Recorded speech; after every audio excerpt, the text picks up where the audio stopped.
Hello students, आज हम पढ़ने वाले हैं कि हीटिंग का इनऑर्गेनिक केमिस्ट्री के अंदर या इनऑर्गेनिक कंपाउंड्स के ऊपर क्या फ़र्क पड़ता है। ठीक है, तो सबसे पहले हमारे पास है यहाँ पर मोनो एटमिक एनाइंस। अगर हम बात करें मोनो एटमिक एनाइंस की, तो वहाँ पर आप सीधे सीधे देख सकते हो कि अगर लैटिस एनर्जी ज़्यादा है तो अगर आप उन्हें गर्म करोगे तो उन्हें कुछ नहीं होने वाला। ठीक है, मतलब अगर लैटिस एनर्जी ज़्यादा है तो वो टूटेंगे नहीं, थर्मल स्टेबिलिटी उनकी ज़्यादा रहेगी। तो ये अगर मोनोएटमिक हैं जैसे कि fluoride, chloride, bromide, iodide, oxide और नाइट्राइड। लेकिन अगर पॉलीएटमिक एनाइंस है तो आप वहाँ पर इस कॉन्सेप्ट को सीधे सीधा यूज़ नहीं कर सकते हो, वहाँ पर आपको एबीसी कॉन्सेप्ट यूज़ करना पड़ेगा, उसको हम आगे देखेंगे। तो पहले हम देख लेते हैं मोनोएटमिक एनाइंस की। तो कभी एग्जाम में क्वेश्चन आ जाता है, बताइए थर्मल स्टेबिलिटी का ऑर्डर बताइए। तो थर्मल स्टेबिलिटी का ऑर्डर आराम से समझा सकते हो, कैसे दिखाओगे इनमें। देखो यहाँ पर अगर हम बात करें, ये सब छोटे हैं, मतलब देखो अगर आपके पास एनाइन कांस्टेंट है सभी में तो आप कैटायन को देख लो।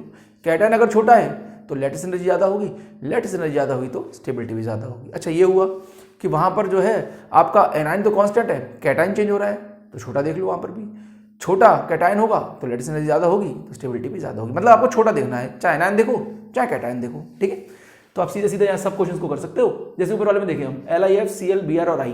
Li तो कॉमन है, उसको देखने की कोई मतलब नहीं है। फ्लोराइड छोटा होता है तो Li और F का बॉन्ड मजबूत होगा, लैटिस जबरदस्त बनेगी, तोड़ना बहुत मुश्किल होगा। ठीक है, तो थर्मल स्टेबिल सबसे ज़्यादा होगा ये, Li जल्दी टूटेगा। सिमिलरली नीचे वाले में देखें, यहाँ पर LiNa या N कांस्टेंट है, नाइट्राइड कांस्टेंट है, लिथियम मिल रहा है। लिथियम छोटा है, छोटा, नाइट्रोजन भी छोटा। नाइट्रोजन को तो मत ही देखो आप, तो छोटा है ही बेचारा, वो तो अकेला है, सभी में नाइट्रोजन ही है। लिथियम छोटा है तो लैटिस एनर्जी ज़्यादा होगी, स्टेबिलिटी भी ज़्यादा होगी। ठीक है, सीधी सीधी हो गई। यहाँ पर भी ऑक्सीजन सब में कॉमन है, मत देखो, छोटा लिथियम, लैटिस एनर्जी ज़्यादा। यहाँ पर भी X तो कॉमन है सब में, फ्लोराइड, क्लोराइड, ब्रोमाइड, आयोडाइड कुछ भी हो सकता है, छोटा कौन है, लिथियम, थर्मल स्टेबिलिटी ज़्यादा होगी। X तो कॉमन है सब में, बेरिलियम छोटा, लैटिस एनर्जी ज़्यादा, थर्मली स्टेबल सबसे ज़्यादा। ऑक्साइड तो कॉमन है, बेरिलियम छोटा, लैटिस एनर्जी जबरदस्त, थर्मली हाईली सबसे ज़्यादा स्टेबल। हाँ, बेरिलियम ऑक्साइड का इसी वजह से ये थर्मली इतना स्टेबल होता है, जो फर्नेस होते हैं, फर्नेस के अंदर जो लेप लगाया जाता है, जो कोटिंग की जाती है, वो बेरिलियम ऑक्साइड की जाती है, क्योंकि वो हीट को सह लेता है। तो क्योंकि भट्टी के अंदर जो आपकी जो चिमनीज होती हैं उसमें जो हीट बहुत ज़्यादा हीट निकलती है, तो वो हीट को एब्जॉर्व कर लेता है। जैसे हीट चिमनी से बाहर नहीं आ पाती है, उसके आसपास का टेम्परेचर ठंडा सा रहता है। ठीक, नाइट्रोजन ये भी, ये इसे आप पॉलीएटमिक मत मानिएगा, इसे जब तोड़ोगे ना आप तो ये Be2 थ्राइस Be2+ और यहाँ पर ट्वाइस N3 नेगेटिव में टूटेगा, तो यहाँ N मोनोएटमिक ही मान के चलेंगे इसे हम। ठीक है, तो यहाँ पर नाइट्रोजन तो चलो है ही सब में कॉमन, बेरिलियम छोटा, थर्मली सबसे स्टेबल क्योंकि लैटिस एनर्जी सबसे ज़्यादा। सेम Cl तो कॉमन है, लिथियम छोटा, सबसे ज़्यादा लैटिस एनर्जी, सबसे ज़्यादा थर्मली स्टेबल। सारे आपने एक ही कॉन्सेप्ट से कर लिए। ठीक है, आराम से। अब हम आते हैं बड़े पे। बड़े मतलब पॉलीएटमिक एनाइंस कौन कौन से होंगे इसमें, sulphate, nitrate, nitride, carbonate, oxides, super oxides, पर ऑक्साइड्स। इन केस में अगर आप बात कर रहे हो हीटिंग की, तो आप ध्यान रखिएगा इसके अंदर बड़ा अच्छा बनाएगा लैटिस, मतलब बड़ा और बड़ा थर्मली स्टेबल, बड़ा छोटा जल्दी टूटेगा। हालांकि कॉन्सेप्ट कुछ और है, अभी थोड़ी देर में बताऊंगा मैं, पर फिलहाल क्वेश्चंस को करने के लिए आप ध्यान रखिए, यहाँ आप छोटे को नहीं देखेंगे, यहाँ आप बड़े को देखोगे। बड़ा जितना मतलब बड़ा और बड़ा मतलब कैटायन और एनायन जितना बड़ा होगा मजबूती उतनी ही ज़्यादा होगी। ठीक है, तो यहाँ देखते हैं। अब देखो यहाँ पर ClO3 तो कांस्टेंट है, ClO3 बड़ा, सीजियम भी बड़ा, थर्मली सबसे ज़्यादा स्टेबल। नाइट्रेट बड़ा, यहाँ इन सबको बड़ा मान रहे हो, ठीक है, नाइट्रेट बड़ा, सीजियम भी बड़ा, थर्मली सबसे स्टेबल। पॉलीएटमिक और हाइड्रोक्साइड बड़ा मान रहे हो, बड़ा थर्मली स्टेबल। कार्बोनेट को बड़ा माना, थर्मली स्टेबल। नाइट्रेट को बड़ा माना, बेरियम भी बड़ा, नाइट्रेट भी बड़ा, थर्मली स्टेबल। सल्फेट को बड़ा माना, बेरियम बड़ा, सल्फेट बड़ा, थर्मली स्टेबल। हाइड्रोक्साइड को बड़ा माना, बेरियम तो बड़ा था ही, स्टेबल। सल्फेट बड़ा स्टेबल। कार्बोनेट बड़ा स्टेबल। O2 यहाँ पर ये परऑक्साइड है, बड़ा, बेरियम बड़ा, थर्मली स्टेबल। बहुत ध्यान रखिएगा आपको कब तो यहाँ पर लगाना है, छोटे को देखना है। आप इसके अंदर आप देखिए जितना छोटा होगा थर्मली वो उतना स्टेबल होगा, और ये जो बड़े है ना, यहाँ पर आप बड़ी चीज़ देखोगे। ठीक है, मतलब इसको बड़ा कैटायन ज़्यादा पसंद आता है, वो थर्मली ज़्यादा स्टेबल होगा, वरना क्वेश्चन गलत हो जाए। हालांकि कॉन्सेप्ट थोड़ा समझा दूँ, ये तो एक बात हुई क्वेश्चन को करने के लिए, है ना, लेकिन एक्चुअल में क्या होता है, एक्चुअल में ये जो सल्फेट, नाइट्रेट, कार्बोनेट है, इनमें कहानी ये होती है। अगर मैं एक तुलना करूँ BeOCO2 और एक ले लूँ मैं BaOCO2, तो यहाँ पर ये हम कह रहे हैं कि बड़ा और बड़ा इतना स्टेबल है, ऐसा हो क्यों रहा है? तो BeO का बॉन्ड काफी मजबूत है। रीजन इज दोनों छोटे छोटे हैं, है ना, ओवरलैपिंग अच्छी होगी। अगर ये मजबूत हुआ तो पक्की बात है साइड वाला टूटेगा, यानी CO2 उड़ेगी। ये होता है रियल रीजन। बाकी याद करने के लिए, क्वेश्चन करने के लिए आप इसको याद रखते हो कि बड़े को बड़ा पसंद है, छोटे को छोटा पसंद है। मतलब इनके संग आपको छोटा देखना है और इसके संग आपको बड़ा कैटायन देखना है, उसके संग छोटा कैटायन देखना है, ठीक है। बाकी यहाँ पर ये वाला बॉन्ड वीक है क्योंकि बड़ा छोटा है, तो ये वाला स्ट्रांग हो जाएगा ना, तो CO2 कैसे निकलेगी? सेम यहाँ नाइट्रेट होगा तो वहां नाइट्रेट भी लगा सकते हो, BeONO2। सल्फेट होगा तो सल्फेट लगा सकते हो। मतलब इस कॉन्सेप्ट को आप हर जगह यूज कर सकते हो आराम से, ठीक है। ये वाला बॉन्ड मजबूत, तो ये कैसे टूटेगा? ठीक है, तो ये टूटेगा नहीं, थर्मली स्टेबल होगा, वो आप देख सकते हो। थर्मली सबसे ज्यादा स्टेबल है ये, ठीक है, ये अनस्टेबल है थर्मली। तो इस तरीके से आप इन सब क्वेश्चंस को कर सकते हो। नेक्स्ट आते हैं हीटिंग इफेक्ट्स। जब आप कार्बोनेट्स को हीट कर रहे हो, नाइट्रेट को हीट कर रहे हो, सल्फेट्स को हीट कर रहे हो, हाइड्रोक्साइड्स को हीट कर रहे हो, बाइकार्बोनेट्स को हीट कर रहे हो, कार्बोनेट्स को हीट कर रहे हो, तो हो क्या रहा है, क्या बन रहा है? तो देखो, सबसे पहले अगर आप कार्बोनेट्स को हीट करोगे तो मैंने अभी बताया कि कार्बोनेट्स जो होंगे वो होंगे कैसे? MOCO2, ठीक है। तो ये वाला बॉन्ड अगर मजबूत हुआ तो पक्की बात है CO2 उड़ेगी। अगर ये मजबूत नहीं हुआ तो फिर वो टूटेगा ही नहीं, सीधी सी बात है। तो आप सबसे पहले हम देखते हैं इसमें, सेम ऐसे नाइट्रेट्स में भी होगा, सल्फेट्स में भी होगा। M और O का बॉन्ड अगर मजबूत हुआ, ये वाला बॉन्ड अगर मजबूत हुआ तो ये वाला बॉन्ड कमजोर हो जाएगा, तो यहां से SO3 जुड़ जाएगी, ठीक है। इस तरीके से आप देख सकते हो उसमें। अब आते हैं क्वेश्चन में MxCO3। अगर हम MxCO3 को हीट करते हैं तो आपको क्या मिलेगा? Metal oxide, carbon CO2, sulphates को SO3 ऑक्साइड्स, मतलब सबके ऑक्साइड्स मिलेंगे, कार्बन के ऑक्साइड, सल्फेट के ऑक्साइड्स, हाइड्रोक्साइड में भी ऑक्साइड मिलेगा और पानी मिलेगा, क्योंकि H है ना, तो पानी तो मिलेगा ही मिलेगा। बाइकार्बोनेट्स को हीट करोगे तो कार्बोनेट्स मिलते हैं, ठीक है, थोड़ा ध्यान रखना है, CO2 और पानी मिलेगा। नाइट्रेट को हीट करोगे तो ऑक्साइड्स NO2 और O2 मिलेगा, ठीक है। तो ये सबको हीट करते तो ये मिलता है। हाँ, एक थोड़ी सी स्पेशल बात है नोबल मेटल्स के साथ। नोबल मेटल्स तो पहली बात बाइंड करना चाहते नहीं है। अगर आप उनके कार्बोनेट बना भी दोगे, फॉस्फेट बना दोगे, सल्फेट बना दोगे, क्लोरेट बना दोगे, उनके सॉल्ट बना भी दोगे, तो भी वो बेमन से बाइंड करते हैं उनके संग। तो हल्का सा भी अगर हीट करोगे ना तो मेटल अलग हो जाएगा और बाकी बचा कुछ हिस्सा अलग हो जाएगा। तो थोड़ा ध्यान रखना। नोबल मेटल्स जो होते हैं, नोबल मेटल कौन कौन से हैं इसमें? सिल्वर, गोल्ड, मरकरी और प्लेटिनम। आप याद रखते हो, आज आए होंगे, पता करो, Ag, Au, Hg, Pt, ठीक है, इस तरह से, ठीक है। तो आप इनके जो कार्बोनेट, सल्फेट, हाइड्रोक्साइड, नाइट्रेट्स होंगे, अगर आप इनको हीट करते हो तो ध्यान रखना, अगर आप इनको हीट करते हो नोबल मेटल के, कार्बोनेट को, सल्फेट को, हाइड्रोक्साइड को या नाइट्रेट्स को, तो होगा ये कि नोबल मेटल तो अलग ही मिल जाएंगे आपको बिल्कुल, क्योंकि वो बेमन से जुड़े थे। वो नहीं, उनको ना ऑक्साइड पसंद, ना हाइड्रोक्साइड, ना सल्फेट, ना कार्बोनेट, उन्हें कोई पसंद नहीं, वो अकेले रहना चाहते हैं, ठीक है। तो उनको आप अलग कर दीजिएगा, बाकी बचे हिस्से को आप अलग कर सकते हो। तो उनके नाइट्रेट को हीट करोगे तो NO2 और O2 अलग हो जाएगा, सल्फेट में SO2 O2 अलग हो जाएगा, हाइड्रोक्साइड्स में O2 और पानी अलग हो जाएगा, और अगर इनके कार्बोनेट्स हैं तो ना CO2 और O2 अलग हो जाएगा, ठीक है। अब हम बात करें जरा, हम यहाँ पर हाइड्रोक्साइड्स, कार्बोनेट और सल्फेट। अब हम ले रहे हैं एल्कली और एल्कलाइन अर्थ मेटल। मैं मोस्टली सारे मेटल कोशिश करता हूँ कवर कराने की। तो देखो, लिथियम का डायगोनल रिलेशनशिप मैग्नीशियम के साथ है। जब लिथियम का डायगोनल रिलेशनशिप मैग्नीशियम के साथ है तो एक्चुअल में जो काम लिथियम करेगा उसकी पूरी फैमिली ही वो काम करने लग जाती है।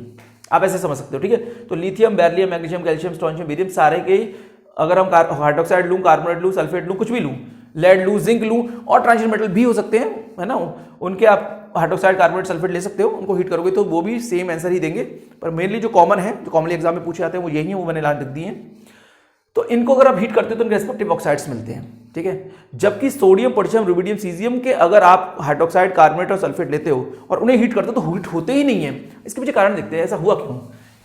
ऐसा इसलिए हुआ कि देखिए, लिथियम की बात करें, अगर मैं बनाऊं, अगर एक ले लेते हैं, कार्बोनेट ले लेते हैं, अगर मैं लिथियम का कार्बोनेट लूं और एक ले लेते हैं हम पोटेशियम को ले लेते हैं, तो इसमें यह हुआ होगा कि LiO और CO में, KO में मजबूत कौन सा है? ऑब्वियसली बात है LiO को छोटा है ना, ये दोनों मजबूत, पक्की बात है, ये ऑक्सीजन तो छोड़ेगा नहीं, तो यहाँ CO2 जल्दी निकलेगी कि नहीं, तो ये थर्मली सबसे अनस्टेबल होगा। लेकिन इनमें बात करें तो K और O का बॉन्ड कैसा है भाई? बड़ा छोटा है ना, ये तो अच्छा नहीं है। ये अगर वीक है तो पक्की बात है साइड वाला कैसा होगा? स्ट्रॉन्ग। इसमें CO2 निकलेगी कैसे? क्योंकि जिस बॉन्ड को टूट के CO2 को निकलना है वो तो मजबूत हो गया है। तो ऐसे केस में आप ध्यान रखिए, ये टूटते ही नहीं है। सोडियम, पोटेशियम, रुबिडियम, सीजियम, इनके हाइड्रोक्साइड, कार्बोनेट और सल्फेट को गर्म करते रहो आप चाहे तो कुछ नहीं होने वाला। रीजन इज क्योंकि ये K और O का बॉन्ड वीक है तो O और C का बॉन्ड स्ट्रॉन्ग हो चुका है, तो वो ब्रेक नहीं हुआ, ठीक है। बाकी मैग्नीशियम के साथ, इनकी फैमिली के साथ तो आप देख ही सकते हो, क्योंकि यहां पर मैग्नीशियम और लिथियम जैसा है। मैग्नीशियम का बॉन्ड O के साथ काफी मजबूत है, दोनों छोटे हैं, तो साइड वाले बॉन्ड को कमजोर होना ही पड़ेगा, चाहे सल्फेट लो, चाहे कार्बोनेट लो, ये स्ट्रॉन्ग तो ये वीक, तो ये वीक हुआ तो SO3 गैस निकलेगी। बाकी SO3 आगे चल के SO2 और O2 में भी टूट सकती है। ठीक है, तो ये वाली बात हो गई। इसके बाद आते हैं हम नाइट्रेट्स पे।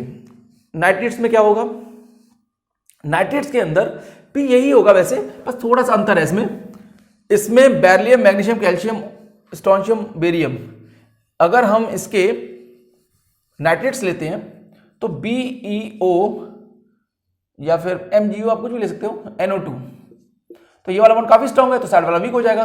तो पक्की बात है ये तो ऑक्साइड्स देंगे ही देंगे। अगर मैं इसके हीट करूंगा तो ऑक्साइड मिलेगा, NO2 मिलेगा और O2 मिलेगा। इनके लेकिन जो सोडियम, पोटेशियम, रुबिडियम, सीजियम है, इनके नाइट्रेट्स को हीट करो तो हीट हो जाते हैं। बस अंतर इतना है कि इसके ऑक्साइड्स नहीं मिलते यहाँ पर, या नाइट्राइट मिलते हैं आपको। तो थोड़ा ध्यान रखिएगा, यहाँ तो रिएक्शन हुई नहीं, यहाँ पर आपको नाइट्रेट्स मिले, ऑक्साइड नहीं मिले। ठीक है, मतलब ये ऐसे मान सकते हो कि शायद ये हुआ है कि अगर मैं सोडियम के नाइट्रेट्स लेता हूँ NaONO2, तो ये वाला बॉन्ड कैसा है, ये वाला बॉन्ड यहाँ पर Na और O का बॉन्ड तो वीक रहा होगा, तो ये वाला बॉन्ड स्ट्रॉन्ग रहा होगा। अगर हम इस तरह से समझे यहाँ पर, तो ये वाला बॉन्ड है तो ये टूट ही नहीं रहा है। ठीक है, ये टूट नहीं रहा है तो ये बस ये नहीं टूट रहा तो ये टूट जाता है यहाँ पर ना। टूटना तो इसमें देखो है किसी ना किसी को, यहाँ O टूट जाता है। ठीक है, तो इनके इसी वजह से Na, K, रुबिडियम, सीजियम, इसके नाइट्राइट तो मिल रहे हैं, है ना, पर अब ये कहोगे टूटेंगे ही नहीं, जैसे यहाँ हो रहा था ना, ये तो ब्रेक ही नहीं हो रहे हैं। इनके हाइड्रोक्साइड, कार्बोनेट, सल्फेट तो ब्रेक ही नहीं हो रहे, तो इनके लेकिन नाइट्रेट्स ब्रेक हो रहे हैं, पर कुछ अलग फैशन में हो रहे हैं। ठीक है, ऑक्सीजन जा रहा है, ये वाला बॉन्ड तो ब्रेक ही नहीं हो रहा है, ये बहुत मजबूत है इसका, है ना, नाइट्रेट्स का मेटल के साथ, सभी मेटल के साथ बॉन्ड काफी मजबूत रहता है। ठीक है, वो डिपेंड करता है, अब ज्यादा मजबूत तो इसी में होगा, पक्की बात है, तभी तो ऑक्सीजन देखो अलग हो गया, NO2 अलग हो गया इसमें। ठीक है, तो आप कह सकते हो इसको भी स्ट्रेंथ से याद कर सकते हो, ये सब तो ऑक्साइड देंगे ही देंगे। देखो लिथियम और पूरा का पूरा फैमिली, लेड भी और जिंक भी, और डी ब्लॉक के और एलिमेंट्स भी हो सकते हैं। इन सबके चाहे नाइट्रेट्स लो, चाहे सल्फेट लो, चाहे कार्बोनेट लो, चाहे फॉस्फेट लो, चाहे क्लोरेट्स लो, चाहे हाइड्रोक्साइड्स लो, इनको अगर हीट करोगे तो इनके ऑक्साइड्स मिलेंगे ही मिलेंगे। ठीक है, ये ध्यान रखना। बस ये थोड़ा अलग बिहेव करते हैं। सोडियम, पोटेशियम, रुबिडियम, सीजियम, इनके हाइड्रोक्साइड, कार्बोनेट, सल्फेट हीट हो ही नहीं रहे हैं। सोडियम, पोटेशियम, रुबिडियम, सीजियम, इसके नाइट्रेट हीट हो रहे हैं, पर ऑक्सीजन के साथ इसका बाइंडिंग नहीं है, NO2 के साथ इसकी बाइंडिंग बनी हुई है, ऑक्सीजन यहाँ से निकल चुका है। बाइकार्बोनेट की बात करें, अच्छा हाँ, सारे मेटल नाइट्रेट सोल्यूबल होते हैं पानी में। ठीक है, ये सोल्युबिलिटी की बात मैं यहाँ इस वीडियो में नहीं करना चाहता डिटेल में, क्योंकि इसमें खाली हीटिंग इफेक्ट के बारे में मैं डिस्कस करूंगा, सोल्युबिलिटी का अलग वीडियो बनाऊंगा। तो यहाँ पर अगर आप इसे हीट करते हो तो यहाँ आपको NO2 और O2 मिलेगा।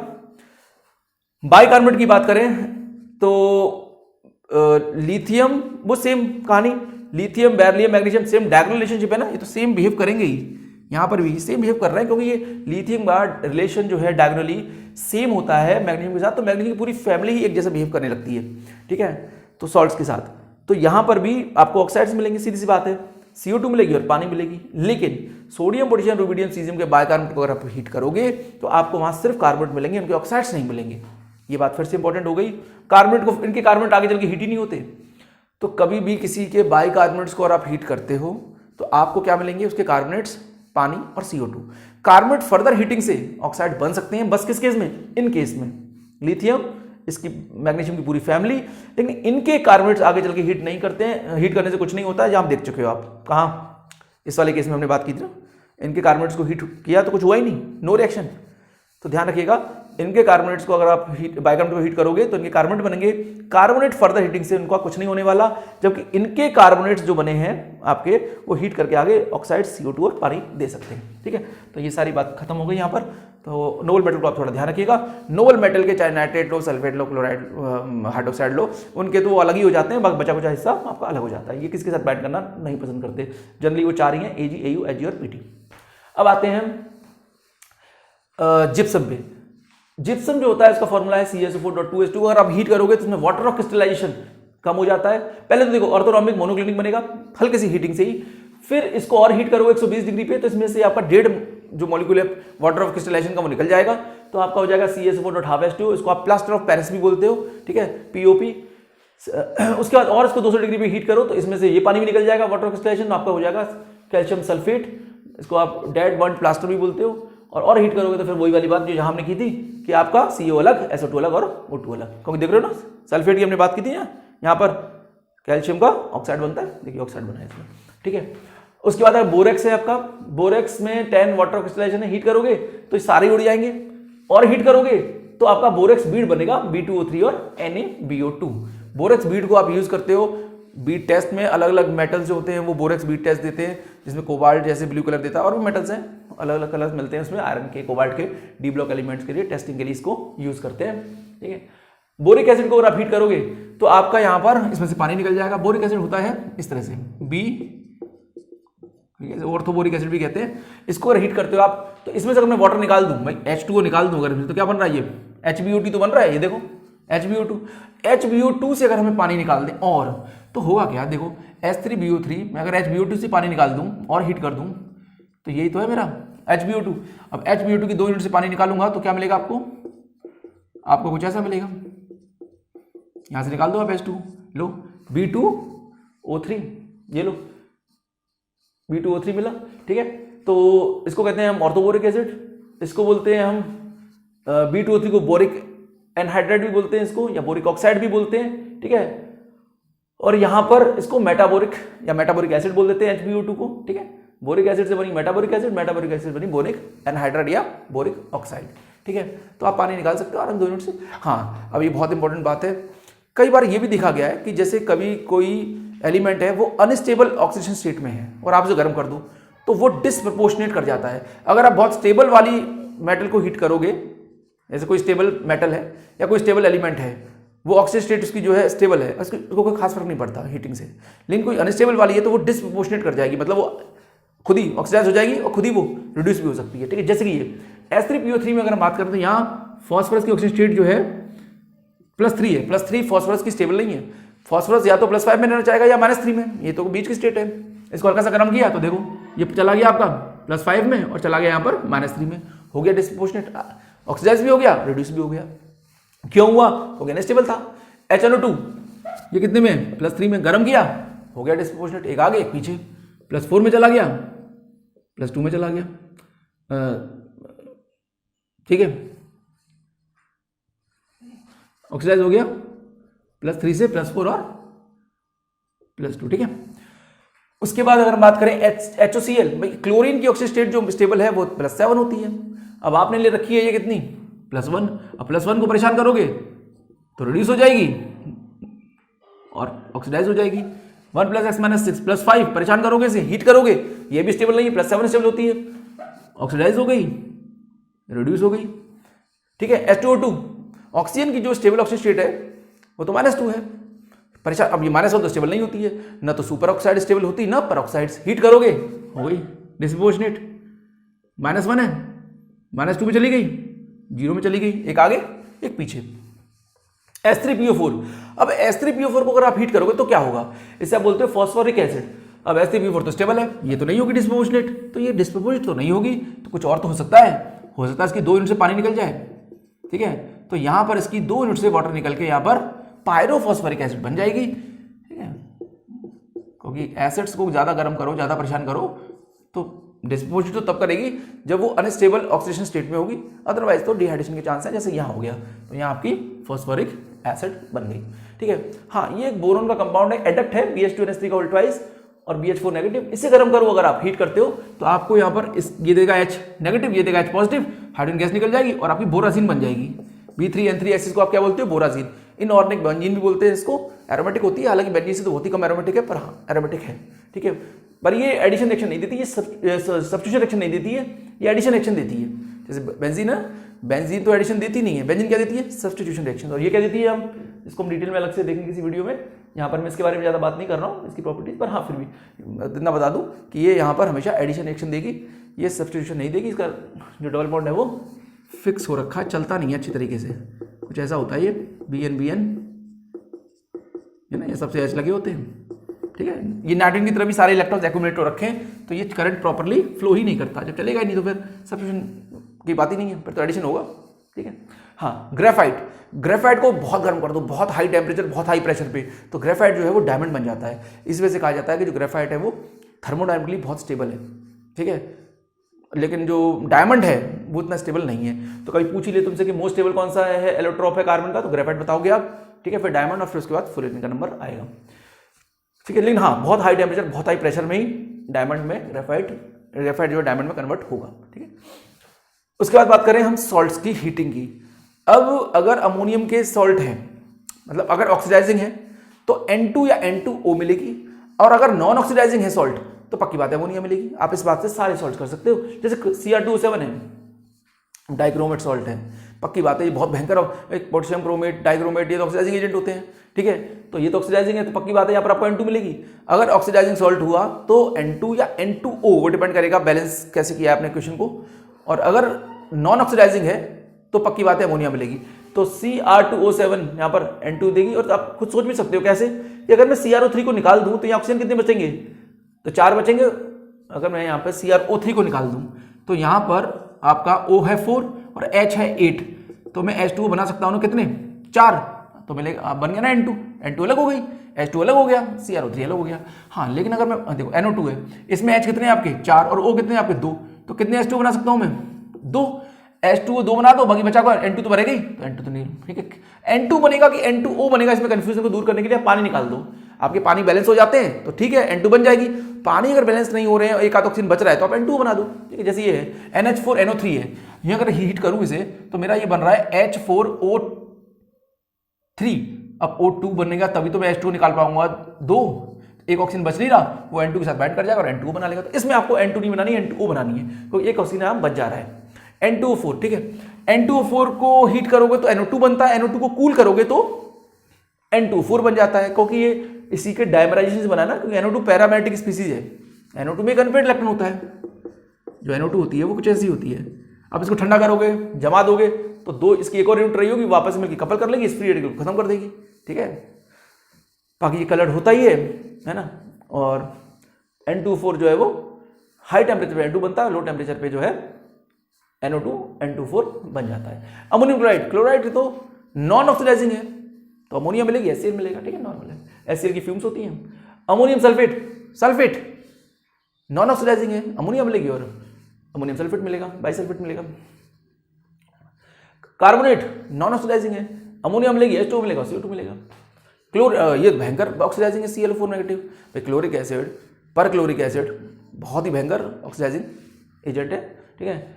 तो अमोनियम परक्लोरेट हीट करोगे तो N2 मिलेगी, O2 मिलेगी, HCl और वाटर। देख लेना आप ऑक्सीडाइजिंग है। ऑक्सीडाइजिंग कौन कौन से हैं, Cl4 माइनस, Cr2O7, NO2, ये सब NO3, ये सब ऑक्सीडाइजिंग है, ठीक है। तो N2 मिलनी पक्की N में। Cl3 chloric acid, ammonium chlorate पक्की बात है ऑक्सीडाइजिंग है, N2 मिलेगी, N2, Cl2, O2 और वाटर। तो N2 आपकी नज़र इन पे होनी चाहिए कि कहाँ N2 मिलेगी, कहाँ नहीं मिलेगी। तो ये सॉल्ट्स की वो पूछ सकता है एग्जामिनर, किस सॉल्ट को हीट करेंगे आपको N2 गैस मिलेगी, किस सॉल्ट को हीट करो तो आपको अमोनिया गैस मिलेगी। व्हाइट फॉस्फोरस, व्हाइट फॉस्फोरस को अगर आप हीट करते हो, व्हाइट फॉस्फोरस बहुत ज़्यादा स्ट्रेन्ड होता है, ऐसा होता है व्हाइट फॉस्फोरस P4। अब इसमें एंगल आपका 60 डिग्री का है, तो दबाव तो दिख ही रहा होगा आपको। भाई फॉस्फोरस यहाँ पर sp3 हाइब्रिडाइज्ड है, एंगल होना चाहिए 109 डिग्री का, आपने जमा दिया इसको 60 डिग्री पे, तो यह टेंशन में इतना स्ट्रेन है, इतना रिएक्टिव है कि ऑक्सीजन देखते ही टूट पड़ता है इसके ऊपर, ठीक है। उसके अपने ऑक्साइड बनाने लग जाता है ये, ठीक है, P4O10, P4O6, ठीक है, जलने लगता है ऑक्सीजन में, इसलिए इसको स्टोर करके रखते हैं पानी के अंदर। तो बहुत स्ट्रेन है, तो मोस्ट रिएक्टिव भी है। 300 डिग्री में जब आप हाई प्रेशर पे इसको हीट करते हो तो व्हाइट फॉस्फोरस रेड फॉस्फोरस बनता है, ठीक है। हाँ, ये जो व्हाइट फॉस्फोरस है रिएक्टिव तो ये है ही, ये ग्लो भी करता है, ये ल्यूमिनेसेंस प्रॉपर्टी भी दिखाता है ना, तो ग्लो करता है ना, ऑक्सीजन से जलता है इसलिए ग्लो भी कर जाता है। उसके बाद ये पानी में तो दो सारे ही सोल्यूबल है। CH2 कार्बन डाइसल्फाइड के अंदर ये सोल्यूबल होता है, और NaOH के अंदर भी ये डिस्प्रोपोर्शनेट कर जाता है, सोल्यूबल होता ही है, ठीक है। हाँ, 300 डिग्री में हीट करोगे तो इसका एक बॉन्ड टूट जाता है और इसकी एक मोनोमर होता है ये व्हाइट फॉस्फोरस। लेकिन रेड फॉस्फोरस जो है थोड़ा सा इसका स्ट्रेन कम होने लगता है, क्योंकि इसका एक बॉन्ड टूट गया है। जब एक बॉन्ड टूट ही गया है तो ये आपस में बाइंड कर सकते हैं ना, एक बॉन्ड रह गया, ऐसे ही आगे जाएगा आराम से, लंबी चेन पॉलीमर टाइप की बना लेता है। तो ये कैसा होता है, ये पॉलीमर होता है, पर ये केमिकल प्रॉपर्टी नहीं दिखाता है, ये रिलेटिवली स्टेबल ज्यादा है व्हाइट से, ठीक है, लंबी चेन पॉलीमरिक चेन बनाएगा। इसको अगर रेड को और 530 पे आप हीट करो तो उसकी जो है अल्फा फॉर्म बनती है, उसको ब्लैक फॉस्फोरस, उसमें क्या होने लगता है, ये आपका रोम्बिक और मोनोक्लिनिक फॉर्म लेने लगता है, ये ऊपर नीचे हर तरफ भागता है, फिर ये वाला बॉन्ड भी टूट जाता है। अब तो स्ट्रेन बिल्कुल खत्म हो गया इसका, है ना, मतलब बिल्कुल तो नहीं, मतलब काफी खत्म हो गया, लेकिन इसकी यहाँ से भी कपलिंग होने लगेगी अब तो ये नीचे भी जाएगा, ये ऊपर भी जाएगा, तो यह यहाँ भी जुड़ेगा इस तरीके से, ये यहाँ जुड़ेगा, फिर ये ऊपर जाएगा, ऐसे ही अपनी यूनिट से यहाँ हर तरफ जाएगा भी, ठीक है। तो इसका स्ट्रक्चर आपका मोनोक्लिनिक और ऑर्थोरोम्बिक फॉर्म लेने लगता है, और ये 3 डायमेंशन पॉलीमर टाइप का बना लेता है, बहुत ही कॉम्प्लेक्स टाइप का, शीट टाइप का कह सकते हो आप, ठीक है, पॉलीमर बन जाता है, 3 डायमेंशन शीट बन जाती है इसकी। अगर आप व्हाइट फॉस्फोरस को हीट करते हो 200 डिग्री सेल्सियस पे हाई प्रेशर पे, तो ब्लैक फॉस्फोरस की बीटा फॉर्म बनती है, जो सबसे ज्यादा स्टेबल है। दोनों ही स्टेबल है, पर भी बीटा सबसे स्टेबल होती है। पर इस बीटा को आप बनाते हो व्हाइट से ही हो, आप ब्लैक से बीटा नहीं, मतलब ब्लैक से ही ब्लैक की अल्फा फॉर्म से आपको बीटा फॉर्म नहीं बना सकते हो, ठीक। तो स्टेबिलिटी का ऑर्डर कभी पूछा जाएगा तो क्या बोलोगे आप? ब्लैक सबसे ज्यादा है, फिर रेड है, और फिर व्हाइट सबसे अनस्टेबल है, वो सबसे ज्यादा रिएक्टिव है। रोम्बिक सल्फर और मोनोक्लिनिक सल्फर, रोम्बिक को अल्फा भी कहते हैं, मोनोक्लिनिक को बीटा भी कहते हैं। 96 डिग्री सेल्सियस पे दोनों इक्विलिब्रियम में रहती हैं, है ना, इसे कहते हैं ट्रांजिशन टेम्परेचर। 96 के नीचे जाओगे आप जैसे ही तो रोम्बिक मिलने लगेगी, और थोड़ा गर्म कर दोगे 96 से ऊपर जाओगे तो मोनोक्लिनिक मिलने लगेगी, ठीक है। तो रोम्बिक तो कलर्ड होती है, येलो कलर की होती है। मोनोक्लिनिक जो होती है आपकी वो कलरलेस टाइप की है, ठीक है, व्हाइट कलर की दिखाई देती है जल्दी। और बाकी जो इनकी शेप है वो होती है क्राउन शेप, है ना, दोनों ही S8 शेप में मिलते हैं। क्राउन होता है ना इस टाइप से, S8 की रूप में। हाँ, अगर आप इसके अलावा और भी सल्फर्स है ना, जिसमें गामा सल्फर है, प्लास्टिक सल्फर है। अब आप कोई भी सल्फर उठा लो, आप इसके अंदर रोम्बिक, मोनोक्लिनिक, गामा, प्लास्टिक, जो भी सल्फर लो आप उसको हीट करते हो अगर 1000 डिग्री सेल्सियस पे, 1000 केल्विन पे, तो सारे ही सल्फर जो है आपके S2 में कन्वर्ट हो जाते हैं। आपको इस बात का ध्यान रखना है, ठीक है। 1000 पे आपके सारे ही सल्फर जो है वो, और जो S2 बनती है वो पैरामैग्नेटिक स्पीसीज है, ठीक है। बाकी Fe2Cl2, सेलेनियम कितने में? सेलेनियम यहाँ पर +1 ऑक्सीजन स्टेट में। सेलेनियम की +1 ऑक्सीजन स्टेट कोई मायने नहीं रखती, क्योंकि +1 में तो ये स्टेबल है ही नहीं, ठीक है। सेलेनियम +1 में स्टेबल होते नहीं है, या तो +2 बोलो, या तो -2 बोलो, तो +4 बोलो, या तो +6 बोलो, तो ये तुरंत हीट करने पे डिस्प्रोपोर्शनेट हो जाएगी, ये चली जाएगी +4 में और 0 में। तो आप देख रहे होंगे जब भी कभी किसी एसिड्स की, मॉलिक्यूल्स की अनस्टेबल ऑक्सीजन स्टेट आप लेते हो, हीट करते हो, तो वो डिस्प्रोपोर्शनेट कर जाती है, ठीक है। सिम ओजोन, अब हाँ एक ये वाली बात भी ध्यान रखनी है। कई बार ये तो चलो डिस्प्रोपोर्शनेशन की बात थी, कई बार ये होता है कई मॉलिक्यूल्स में लोन पेयर रिपल्शन बड़ा भयंकर हो रहा होता है। जैसे ओजोन है, ओजोन में तो बड़ा लोन पेयर रिपल्शन है। अब इस लोन पेयर रिपल्शन से क्या होता है, ये मॉलिक्यूल के फटने के चांस, एक्सप्लोड करने के चांस बहुत ज़्यादा होते हैं। इसी वजह से जैसे हाइड्रोजन पेरोक्साइड है, O2F2 है, OF2 है, अब इनके अंदर तो भयंकर लोन पेयर रिपल्शन है, तो ये तो फटने के पूरे चांस होंगे। जैसे O2F2 है, जरा देखिए इनकी हालत। अब इतनी लोन पेयर रिपल्शन आप कर दोगे तो क्या होगा इसका, है ना। F2 है वो एक्सप्लोड करता है, इसलिए F2 की फ्री रेडिकल रिएक्शन नॉर्मली आप मेजर ही नहीं कर सकते, है ना, उनको पढ़ते ही नहीं है, ठीक है। इनमें भी देखो जरा कितने लोन पेयर रिपल्शन हो रही है, तो O2F2, OF2 में भी होगी, ओजोन में भी होगी, है ना। तो ओजोन क्या करता है, हल्का सा भी गर्म किया आपने तो ओजोन फट जाएगा O2 में और O में, और ये O होता है ना, ये नेसेंट ऑक्सीजन, यही है आगे चल के ऑक्सीडाइजिंग एजेंट बनता है और ऑक्सीडेशन करता है डिफरेंट मेटल्स का, ठीक है। तो ऐसे ही जैसे हम बात करते हैं NF3, NCl3, NBr3, वो भी एक्सप्लोड करते हैं, है ना। क्यों करते होंगे? NF3 तो चलो नहीं करता, NF3 फिर भी स्टेबल है क्योंकि F इलेक्ट्रोनेगेटिव है, नहीं है ना। लेकिन NCl3 बहुत बुरी तरह फटता है, क्यों? क्योंकि N के पास है लोन पेयर और Cl के लोन पेयर है बड़े, ठीक है, और N तो है छोटा। अब छोटा N बेचारा, Cl इतने बड़े बड़े लोन पेयर लेके तो फटेंगे नहीं तो क्या होगा, ठीक है। तो धमाका NCl3, NBr3, Ni3 तो पोटेंशियल एक्सप्लोजिव है, ठीक है, एकदम विस्फोट करते हैं, ठीक है। NF3 रिलेटिवली स्टेबल है ना, फ्लोरीन के लोन पे छोटे हैं, इलेक्ट्रोनेगेटिव पकड़ के रखता है, पर फटता वो भी सकता है ज़्यादा गर्म करोगे तो। पर हाँ NCl3, NBr3 तो रेडिली एक्सप्लोड करते हैं। उसके बाद अगर हाँ जैसे अगर हम बात करें, मैंने यहाँ पर 2 रिएक्शन नहीं लिखी है, बेरियम एजाइड की रिएक्शन है, जैसे BaN3 है, ठीक है, और बेरियम एजाइड को रिपीट करते हो तो आपको यहाँ प्योर नाइट्रोजन मिलती है। बेरियम एजाइड को हीट करो तो आपको नाइट्रोजन, यहाँ पर प्योर नाइट्रोजन आपको मिलती है, और बेरियम आपका अलग हो जाता है। सोडियम एजाइड को हीट करो, NaN3 हीट करो, Na अलग हो जाता है, N3 अलग हो जाती है, प्योर नाइट्रोजन मिलती है, सॉरी N2 अलग हो जाती है, ठीक है। तो कभी कोई तुमसे पूछे कि प्योरेस्ट नाइट्रोजन आप कैसे बना सकते हो, काफी ज्यादा भीड़ होने की वजह से मैंने वो दोनों रिएक्शंस नहीं लिखी है यहाँ पर, लेकिन आप ध्यान रखिएगा बेरियम एजाइड और सोडियम एजाइड को जब आप हीट करते हो तो आपको बेरियम अलग, सोडियम अलग और N2 आपको प्योर मिलती है, इसमें कोई कूड़ा कबाड़ा नहीं होता, ठीक है। तो उससे भी आपको वो भी आपको हीटिंग से ही मिल रही है, तो उसको भी हम हीटिंग में पढ़ते हैं, ठीक है।